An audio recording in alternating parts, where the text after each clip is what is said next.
तो जैसा कि आप जानते हैं कि हर इलेक्शन से पहले इलेक्शन कमीशन द्वारा एक जनरल नोटिफिकेशन निकलता है। तो यहाँ पे देखिए इस बार भी लोकसभा इलेक्शन देखिए जनरल इलेक्शन 2024 का नोटिफिकेशन यानी कि सारा शेड्यूल और जो डिटेल गाइडलाइंस है सब इस जो प्रेस नोट निकला है इसमें सारे डिटेल्स है।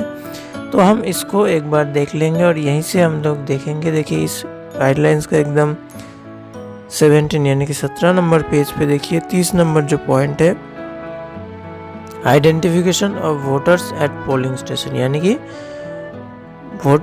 पोलिंग स्टेशन में वोटर्स को कैसे पहचाना जाएगा। कोई डॉक्यूमेंट्स तो चाहिए ही। एक तो है एपिक कार्ड यानी कि वोटर कार्ड, वो तो एकदम है ही। मतलब अगर आपका वोटर लिस्ट में नाम है और आपका वोटर कार्ड भी आपके साथ है तो सब कुछ तो सही है, सब कुछ सही है।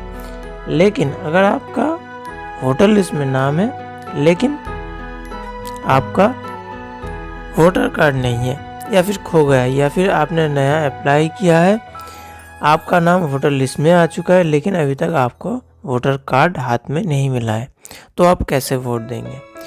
तो देखिए यहाँ पे इलेक्शन कमीशन द्वारा ये जो डॉक्यूमेंट का लिस्ट यहाँ पे दिया गया है, इन सारे डॉक्यूमेंट्स में से अगर आपका कोई भी डॉक्यूमेंट्स है तो आप वोट दे पाएंगे। लेकिन ध्यान दीजिए आपका नाम वोटर लिस्ट में होना चाहिए ही चाहिए, तभी आप इन डॉक्यूमेंट्स में से कोई भी डॉक्यूमेंट्स को आइडेंटिटी प्रूफ हिसाब से दिखाकर आप वोट दे सकते हैं।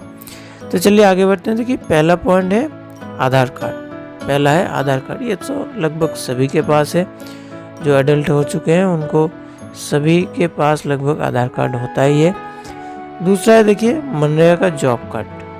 तीसरा है passbook with photograph issued by bank post office, यानी कि अगर आपका बैंक का पासबुक है जिसमें फोटोग्राफ है और एकदम सही तरीके से बैंक का जो मैनेजर का स्टैम्प साइन किया गया हुआ पासबुक है तो पासबुक भी आइडेंटिटी प्रूफ हिसाब से आप दिखा सकते हैं।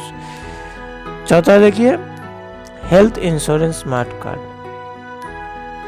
Issued by ministry of labour. तो अगर आपका हेल्थ इंश्योरेंस स्मार्ट कार्ड है और मिनिस्ट्री ऑफ लेबर डिपार्टमेंट से तो आप वो भी दिखा सकते हैं। ड्राइविंग लाइसेंस दिखा सकते हैं, पैन कार्ड दिखा सकते हैं। 7वें नंबर पे देखिए smart card issued by RGI under NPR, यानी कि नेशनल पॉपुलेशन रजिस्टर के अंदर अगर आपका नाम है और आपको एक स्मार्ट कार्ड इशू किया गया है रजिस्टर जनरल ऑफ इंडिया की तरफ से तो आप वो भी दिखा सकते हैं। 8वें नंबर पे देखिए इंडियन पासपोर्ट, यानी कि एक पासपोर्ट भी आप दिखा सकते हैं।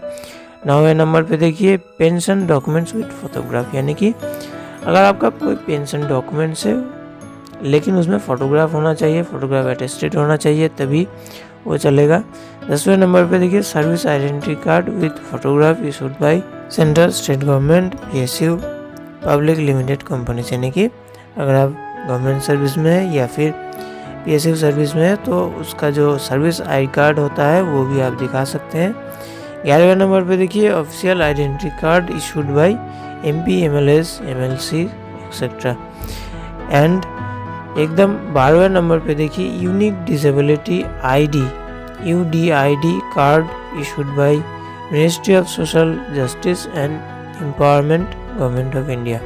तो ये जो टोटल जो 12 डॉक्यूमेंट्स का यहाँ पे लिस्ट दिया गया है, इन डॉक्यूमेंट्स में से अगर आप कोई भी डॉक्यूमेंट्स दिखा सकते हैं और अगर आपका नाम वोटर लिस्ट में है तो आप वोटर कार्ड के बगैर भी आप वोट दे सकते हैं। तो अगर आपके पास वोटर कार्ड नहीं है या फिर आपको अभी तक नया वोटर कार्ड नहीं मिला है तो आपको एकदम चिंता की कोई ज़रूरत नहीं है।